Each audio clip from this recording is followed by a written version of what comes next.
I became one at 18 when I found my mother unconscious with empty pill bottles and a 5-page suicide note detailing years of psychological abuse from my father, and I had to choose between protecting his reputation or exposing the monster he really was. My name is Trayvon Martin, and this is the story of how I saved my mother's life twice. Once by calling 911, and once by making sure everyone knew why she wanted to die. Growing up, people always told me how lucky I was to have parents like mine. My father, Marcus Martin, was a successful businessman who owned 3 car dealerships in our city. My mother, Angela Martin, was a former teacher who had given up her career to support my father's business and raise me. From the outside, we looked like the perfect family. Nice house in the suburbs, new cars, vacations to Disney World, everything money could buy. But behind closed doors, my father was systematically destroying my mother's sense of self-worth, one calculated insult at a time. I did not understand what was happening when I was younger. I just knew that Mama seemed sad a lot, and Daddy seemed angry whenever she did not do exactly what he wanted. But as I got older, I started to recognize the patterns of emotional abuse that had been present my entire childhood. Daddy never hit Mama. He did not have to. His weapon of choice was words, and he wielded them with surgical precision to cut away at her confidence, her independence, and her belief that she deserved anything better than what he gave her. "Angela, did you really think that dress looked good on you?" he would say when we were getting ready to go out. "You look like you are trying too hard. Maybe you should change into something more age-appropriate. Angela, I do not know why you even bother cooking. Your mother's recipe was so much better. But I guess we will eat this. Angela, are you really going to wear your hair like that? Never mind, I guess I will just have to be embarrassed when people see us together." Every comment was designed to make her feel inadequate, unattractive, incompetent. And they came constantly, a steady drip of criticism that wore away at her self-esteem like water eroding stone. When I was younger, I thought this was just how married people talk to each other. But as I got older and spent time at friends' houses, I realized that other fathers did not speak to their wives with such contempt.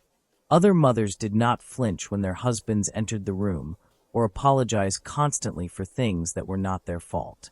By the time I was in high school, I started to see my father's behavior for what it really was: systematic psychological abuse designed to keep Mama dependent on him and convinced that she could not survive without him.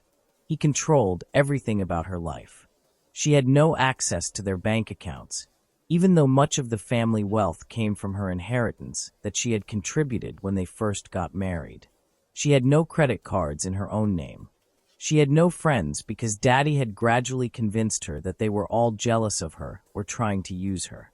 "Angela, I do not think you should go to lunch with Sarah anymore," he would say. "I heard she was talking about you behind your back. She is probably just jealous of what we have. Angela, your sister called again. I do not think you should talk to her. She is always trying to borrow money or create drama." Over the years, he had isolated Mama from everyone who cared about her. By the time I was 18, her entire world consisted of Daddy, me, and the 4 walls of our house. But the worst part of his abuse was not the insults or the isolation. The worst part was the gaslighting. The way he convinced Mama that she was crazy, oversensitive, or imagining things whenever she tried to confront him about his behavior. "Angela, I never said that. You are remembering wrong. Angela, you are being too emotional. I was just joking. Angela, this is why I have to watch what I say around you. You take everything the wrong way." He made her doubt her own perceptions, her own memories, her own sanity. And after years of this treatment, Mama started to believe she really was the problem. I watched her become a shadow of the person she must have been before she married Daddy. Old photos showed a vibrant, confident woman with bright eyes and a genuine smile. But the woman who lived in our house was hollow, defeated, walking through life on autopilot. "Mama, are you okay?" I would ask when I found her staring out the window with tears running down her face. "I am fine, baby. Just tired." "Mama, why do you let Daddy talk to you like that?" "You do not understand, Trayvon. Marriage is complicated. Your father works hard to provide for us. The least I can do is not complain about small things. Small things. Mama, he tears you down every single day. He is just stressed from work. He does not mean it. But he did mean it. Every insult, every criticism, every comment designed to make her feel worthless. He meant all of it. As my 18th birthday approached, I started making plans to go away to college. I had been accepted to a state university about 3 hours away, with a partial scholarship that would cover most of my expenses. I was excited about starting a new chapter of my life, but I was also worried about leaving Mama alone with Daddy. Mama, maybe you should think about leaving him, I said one evening when Daddy was working late. You do not have to live like this. Trayvon, you do not understand. I have nowhere to go. I have no money of my own. I have not worked in 18 years. Who would hire me? What would I do? You could stay with Aunt Michelle until you figure things out. Your father has not let me talk to Michelle in 5 years. She probably does not even want to hear from me.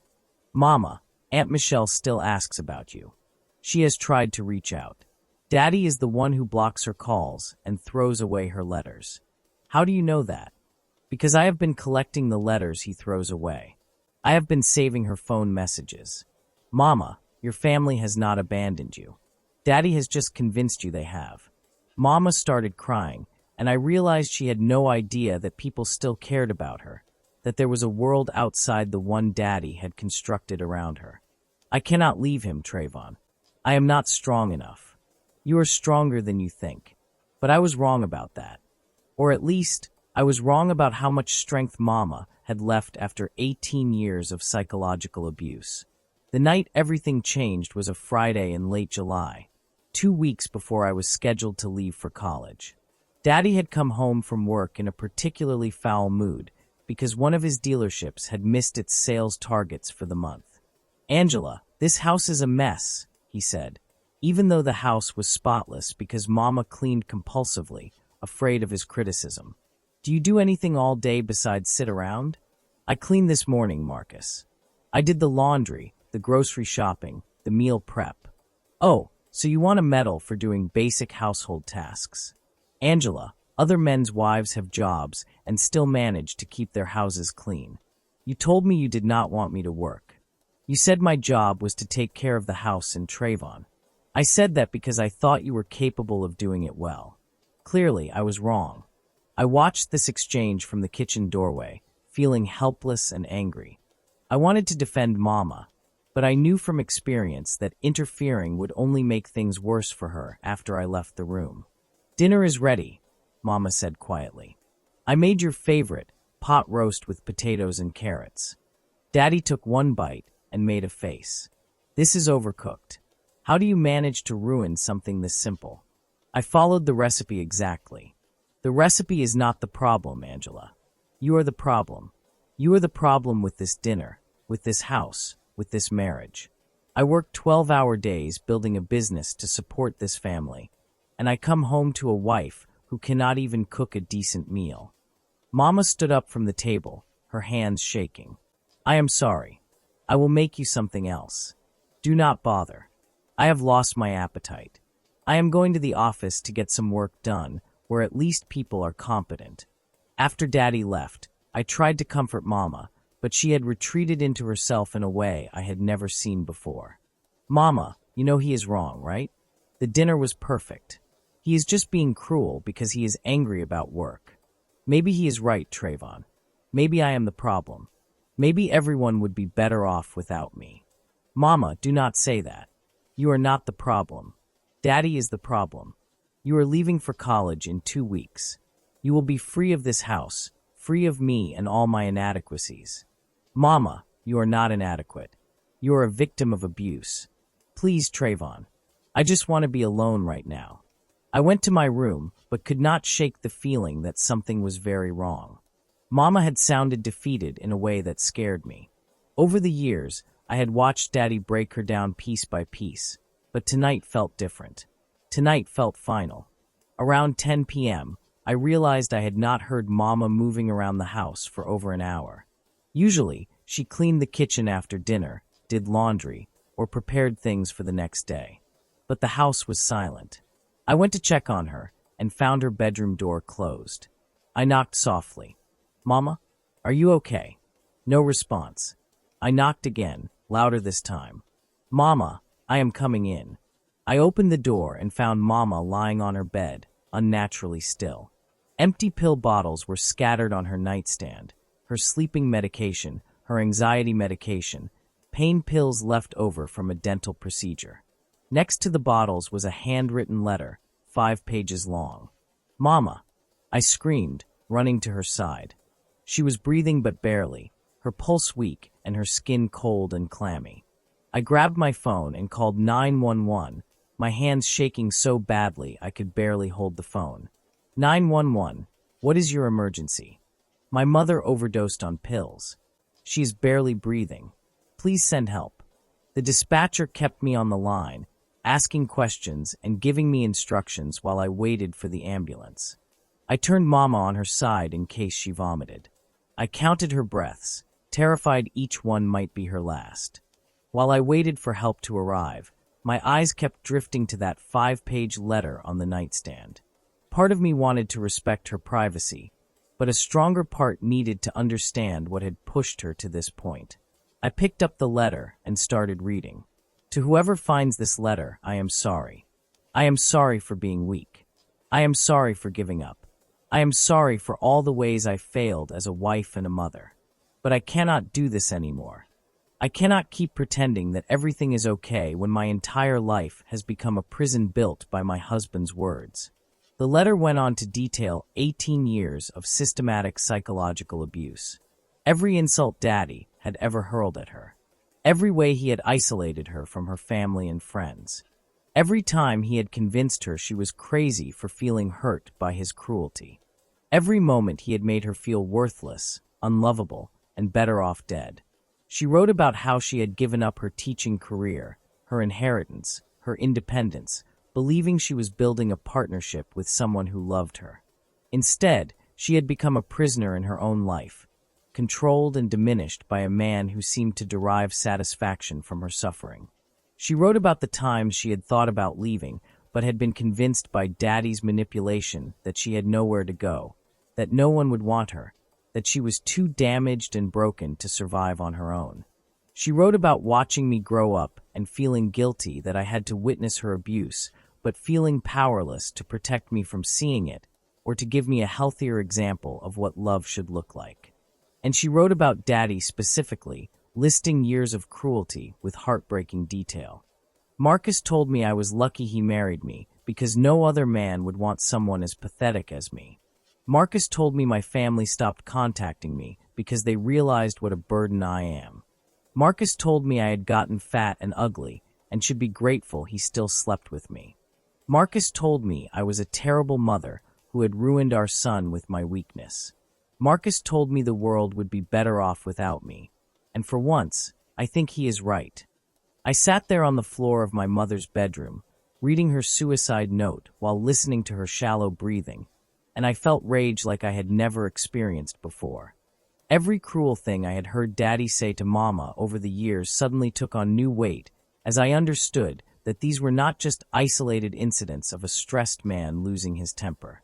This was calculated psychological torture designed to destroy another human being. The ambulance arrived within 10 minutes, and the paramedics immediately went to work on Mama. They gave her medication to counteract the overdose and prepared to transport her to the hospital. "Is she going to be okay?" I asked, my voice breaking. "We got here in time," one of the paramedics said. "The next few hours will be critical, but she has a good chance if we can get her to the hospital quickly." I rode in the ambulance with Mama, clutching her suicide note in my hand. The paramedics asked me what pills she had taken, and I showed them the empty bottles. They asked if she had left a note, and I showed them the first page, which listed the medications but did not include the detailed description of Daddy's abuse. At the hospital, doctors stabilized Mama and admitted her to the intensive care unit for monitoring. A social worker came to talk to me about what had happened and to ask questions about Mama's mental health history. "Has your mother attempted suicide before?" the social worker asked. No, ma'am. At least not that I know of. Has she been under unusual stress recently? I thought about how to answer that question. The truth was that Mama had been under extreme stress for 18 years, but the stress was so constant and pervasive that it had become normal. My father is emotionally abusive, I said. He has been breaking her down psychologically for as long as I can remember. Tonight was particularly bad. He criticized her relentlessly over dinner, and she just gave up. Did your mother leave a note? I hesitated, then handed over the 5-page letter. She wrote everything down. All the abuse. All the reasons she did not want to live anymore. It is all in there. The social worker read through the letter, her expression becoming more concerned with each page. Trayvon, this is very serious. Based on what your mother wrote, she has been experiencing severe domestic abuse. We will need to involve appropriate authorities. Will my father get in trouble? Emotional abuse is harder to prosecute than physical abuse, but based on this letter and your testimony, we can at least ensure your mother has resources and protection when she is released from the hospital.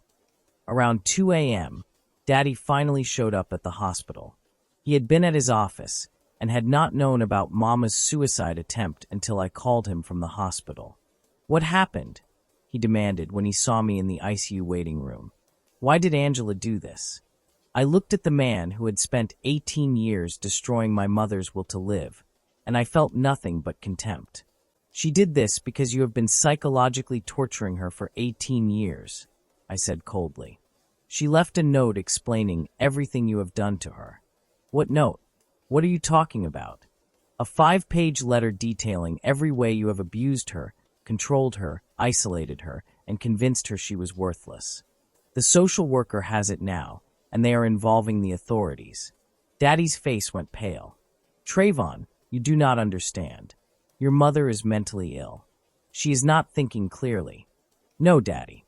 Mama is not mentally ill. She is a victim of your abuse. And now everyone is going to know what you really are. You cannot let people see that letter. It will ruin me. My business, my reputation. Your reputation? Mama almost died tonight, and you are worried about your reputation. Trayvon, please. We can handle this as a family. We do not need to involve outsiders. It is too late for that. And even if it was not, I would not protect you. You do not deserve to be protected. Over the next few days, while Mama recovered in the hospital, I made copies of her suicide note. I photographed every page. I saved digital copies in multiple locations. And I made a decision about what to do with them. Daddy wanted the note to disappear. He wanted to handle Mama's suicide attempt quietly, get her some therapy, and go back to the way things had been before. Him in control, her broken and compliant, and everyone in the community believing we were the perfect family. But I was not going to let that happen. Mama had written that letter as a last testament, a final accounting of the abuse she had suffered. She deserved to have her truth told, even if she had survived the suicide attempt that was supposed to be her final act. The social worker connected me with a domestic violence advocate who explained that while Daddy could not be criminally charged based solely on Mama's letter, there were other ways to hold him accountable and protect Mama from future abuse.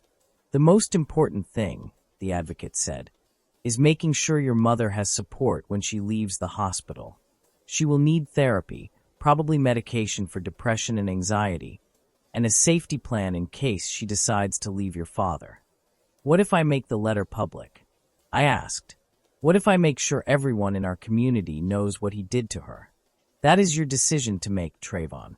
But you should know that making the letter public could have significant consequences for your father's reputation, for your family's privacy, and potentially for your mother's emotional state. But it might also protect her. If everyone knows what he did, he will not be able to manipulate her in private anymore. There will be witnesses, accountability. The advocate nodded thoughtfully. That is true. Abusers rely on secrecy to maintain control. Public exposure can be a powerful tool for breaking that control.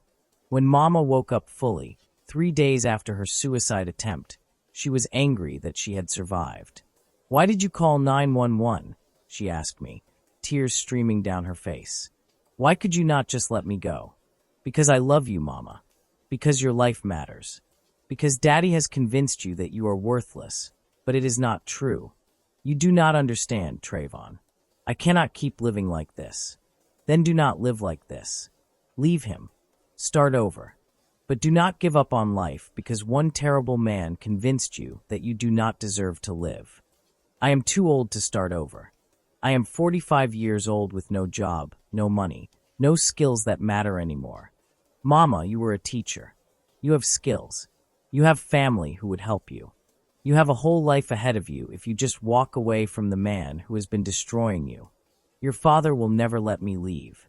He does not get to decide that. You get to decide that. Over the next few days, while Mama was still in the hospital, I had long conversations with her about what life could look like if she left Daddy. I reconnected her with her sister Michelle, who had been trying to reach her for years. I helped her understand that Daddy's control over her was an illusion that only worked if she believed she had no other options. But I also made a decision that I did not tell Mama about. I decided to make her suicide note public. I knew it would humiliate Daddy. I knew it would expose our family's secrets. I knew it might cause problems for Mama if she was not ready for the world to know what she had been through. But I also knew that secrecy was Daddy's greatest weapon. As long as people believed he was a successful businessman and loving husband, he would continue to have power over Mama. But if everyone knew the truth about what he had done to her, that power would disappear. 1 week after Mama's suicide attempt, I created a Facebook post that included scanned images of every page of her letter. I wrote a short introduction. My name is Trayvon Martin. 1 week ago, I found my mother unconscious from a suicide attempt. Before she took the pills, she wrote this 5-page letter explaining why she wanted to die. The answer is simple. My father, Marcus Martin, has been psychologically abusing her for 18 years. He has insulted her, isolated her, controlled her, and convinced her she was worthless. He has built a reputation as a successful businessman and community leader while destroying his wife's will to live. I am sharing this letter because my mother's truth deserves to be told, and because abusers rely on secrecy to maintain control. My father's reputation ends today. I tagged Daddy's business accounts, his personal friends, and several community organizations he was involved with. Then I hit post and watched as the truth spread. The response was immediate and overwhelming. Within an hour, the post had been shared hundreds of times. Within a day, thousands of people had seen Mama's suicide note and learned the truth about Marcus Martin. The comments section exploded with reactions. I always thought Marcus was such a nice guy. I had no idea he was treating Angela this way. This is heartbreaking. No one deserves to be treated like this. Marcus Martin should be ashamed of himself. He destroyed this woman. Thank you for sharing this, Trayvon. Your mother's story needs to be heard. But there were also negative reactions. This is a private family matter that should not be shared publicly. You are humiliating your mother by posting her suicide note. This is going to destroy your father's business and reputation. Was that really necessary? Daddy called me within hours of the post going up, screaming into the phone. What have you done? Do you have any idea what you have done to me? My phone has not stopped ringing. People are canceling contracts.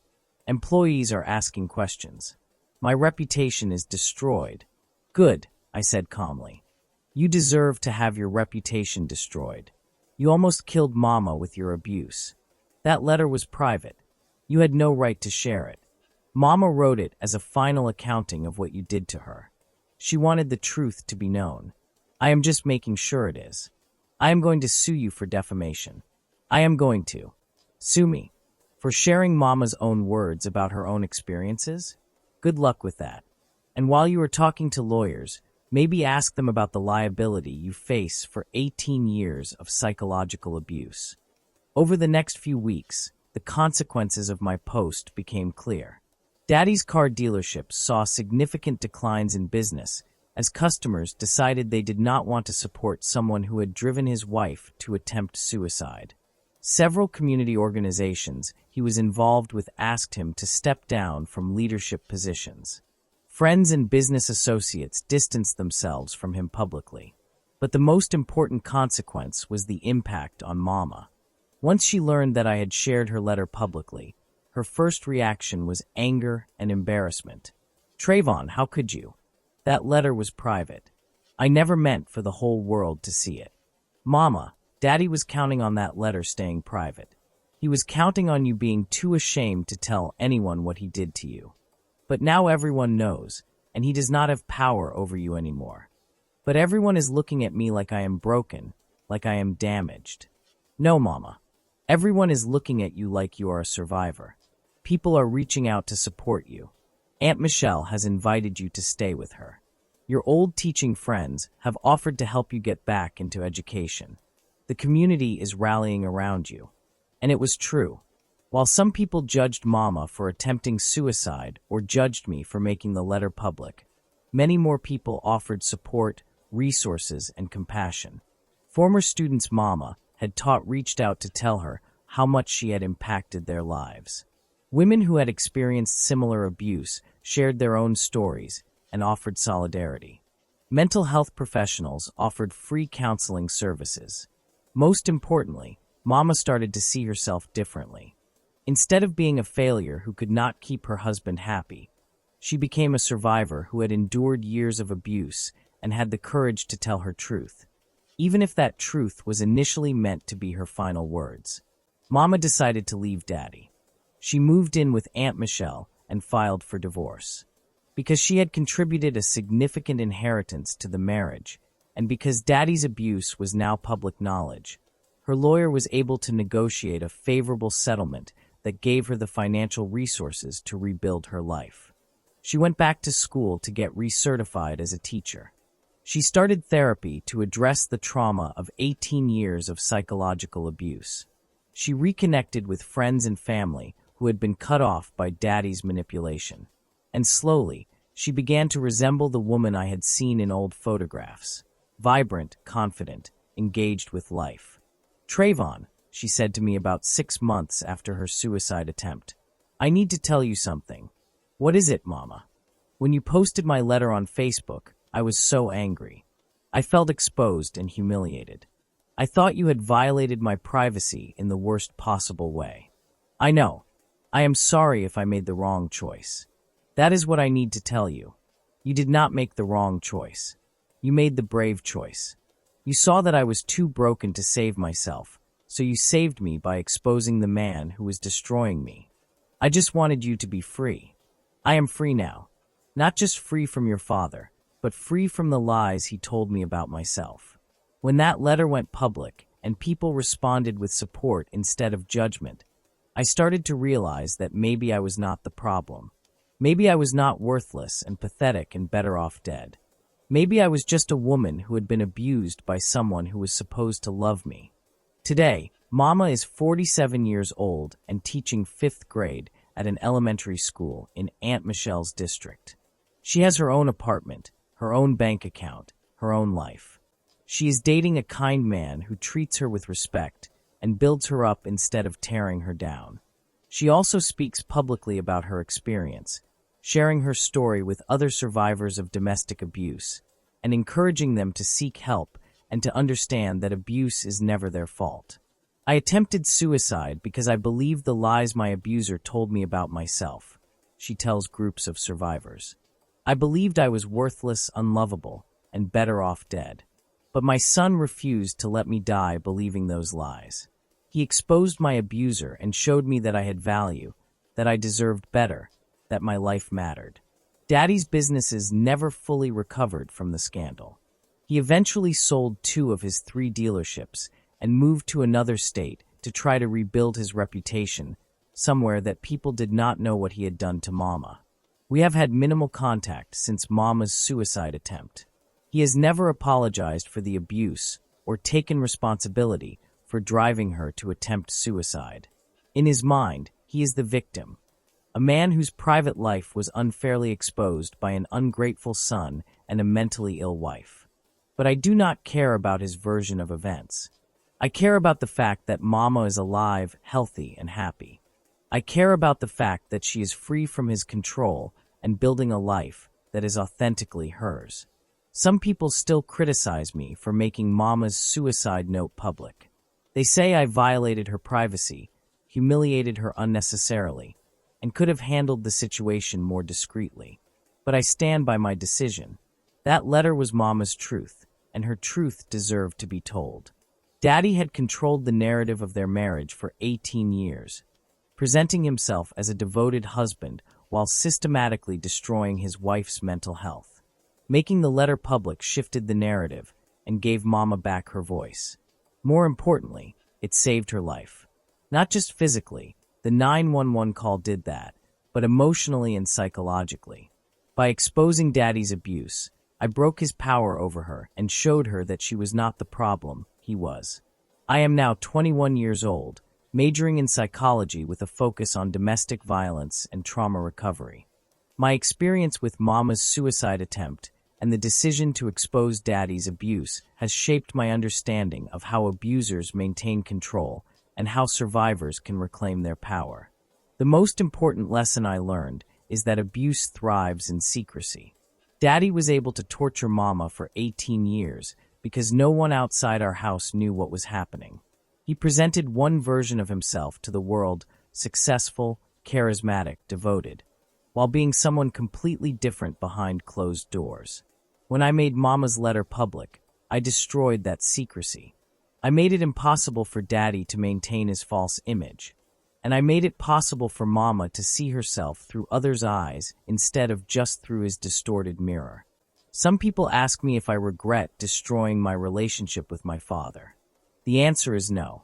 The man I destroyed was not my father in any meaningful sense.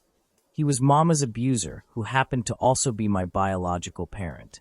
The relationship I chose to preserve was with my mother, the woman he almost killed with his cruelty. Mama still has difficult days. She still struggles with depression and anxiety as consequences of years of abuse. She still sometimes hears Daddy's voice in her head, telling her she is worthless and pathetic. But she also has good days, joyful days, days when she recognizes her own value and feels grateful to be alive. And those days are becoming more frequent as she heals and builds a life free from abuse. "Thank you for saving my life," she told me recently. "I would do it again 1,000 times over, Mama." "I know you would, baby." That is what real love looks like, not the controlling, diminishing love your father offered, but love that empowers, supports, and protects. That is the legacy of the worst night of my life. The night I found Mama unconscious with empty pill bottles and a suicide note that detailed 18 years of psychological torture. That night, I had to make a choice between protecting my father's reputation or protecting my mother's life and dignity. I chose Mama, and I would make that same choice every time. Because some secrets are too dangerous to keep. Some truths are too important to hide. Some people are worth fighting for, even when fighting means destroying everything others have built. Mama's life was worth more than Daddy's reputation. Her truth was more important than his lies. Her freedom was more valuable than his control. And I am proud that at 18 years old, I had the courage to recognize that and act on it, even though it meant publicly exposing my own father as the abuser he was. There are more stories like mine, guys who refused to stay silent, who broke the cycle instead of repeating it. 2 of them are right here on your screen. Click the one that speaks to your own fight. And if you want to walk with a community that knows sometimes saving your family means stopping them, tap the bell. I will see you in the next one. Thanks for watching.